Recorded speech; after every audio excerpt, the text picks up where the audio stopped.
Halo semuanya, selamat datang di modul pembelajaran yang pertama mengenai penjumlahan dan selisih dari sudut trigonometri. Oke, jadi pada contoh soal pada kali ini, sebelumnya kita harus mengingat terlebih dahulu mengenai sudut istimewa, yaitu sudut-sudut yang telah didapatkan definisinya, yaitu dari sin 0, 30 derajat, 45 derajat, 60 derajat, dan 90 derajat. Kemudian kita juga harus mengingat rumus-rumus dari penjumlahan dan pengurangan dua sudut tersebut, yaitu ada sin A plus B, sin A minus B, cos A plus B, dan cos A minus B.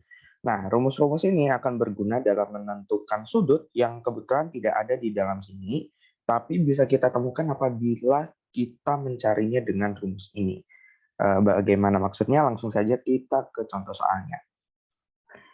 Jadi yang pertama ditanyain mengenai cos dalam kurung minus 75 derajat. Pertama yang harus kita ingat adalah cos dalam kurung minus X derajat itu artinya sama dengan cos X. Oke, hal ini harus diingat terlebih dahulu karena hal ini berarti mengubah cos minus 75 derajat menjadi cos dalam kurung 75 derajat. Oke, 75 derajat ini sendiri apabila kita ketahui adalah bisa dikatakan sebagai penjumlahan dari 45 derajat dan juga 30 derajat.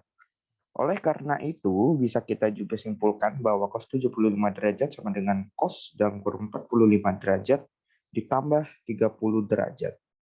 Nah, rumusnya apa kalau 45 derajat kita anggap sebagai A dan 30 derajat sebagai B?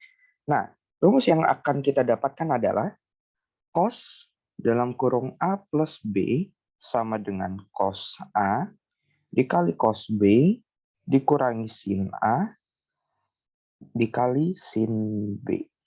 Oke, jadi kalau A ini adalah 45 derajat dan B ini adalah 30 derajat, lalu bagaimana pengerjaannya? Dan sisa kita masukkan ke dalam rumusnya. Jadi cos 45 derajat ditambah 30 derajat sama dengan cos 45 derajat dikali cos 30 derajat dikurangin sin 45 derajat ditambah maksud saya dikali sin 30 derajat. Nah, apakah artinya cos 45 derajat dikalikan cos 30 derajat sama dengan cos 1250 derajat? Bukan seperti itu.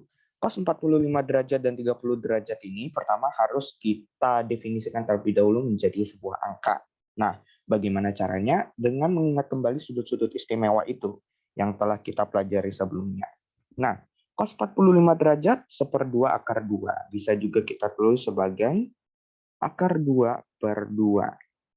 Kemudian cos 30 derajat dapat disimpulkan sebagai akar 3 per 2.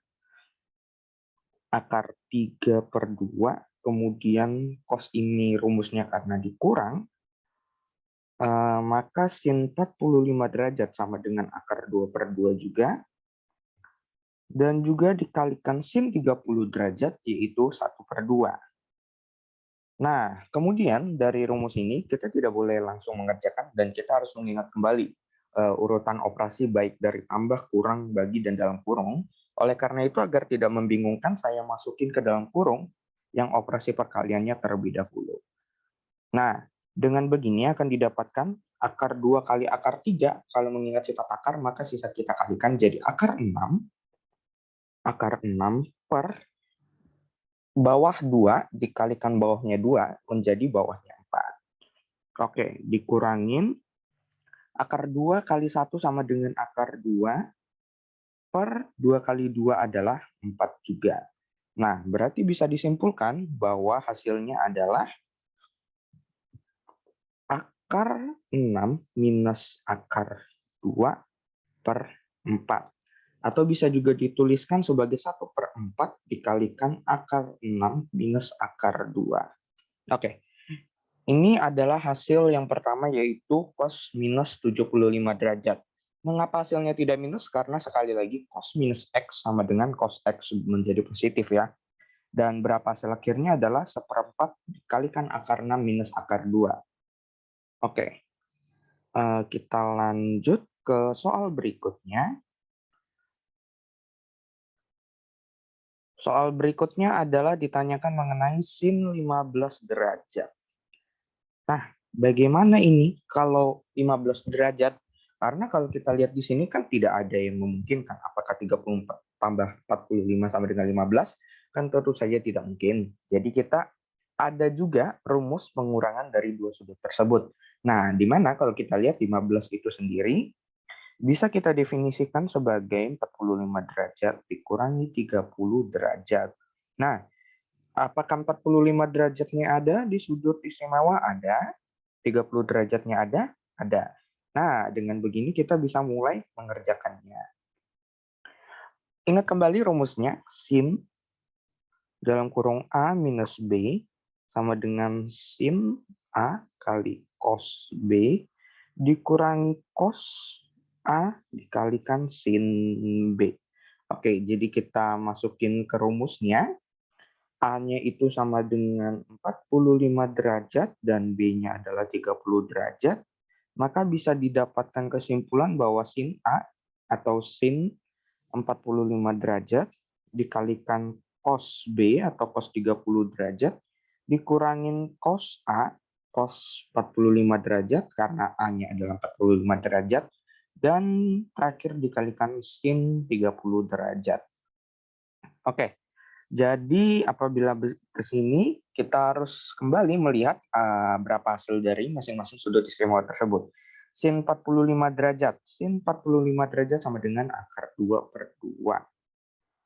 Oke, kemudian dikalikan cos 30 derajat. Cos 30 derajat sama dengan akar 3/2. Akar 3/2. Kemudian dikurangin cos 45 derajat, yaitu akar 2/2. Dan juga dikalikan sin 30 derajat, yaitu 1/2. Oke. Nah, bagaimana kelanjutannya? Ya, kita perlu seperti yang sebelumnya ya.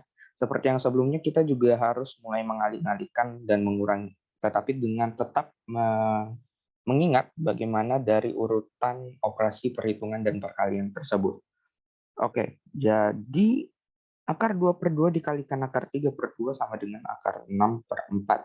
Kemudian dikurangi dengan akar 2 kali 1, jadi akar 2, dikurangin per 4. Berarti sama dengan akar 6 minus akar 2/4, atau juga bisa dituliskan sebagai 1/4 dikalikan akar 6 minus akar 2. Oke, jadi ini adalah hasil dari sin 15 derajat tersebut. Oke, semoga penjelasan saya dapat dimengerti. Kita dapat bertemu lagi di soal selanjutnya. Terima kasih.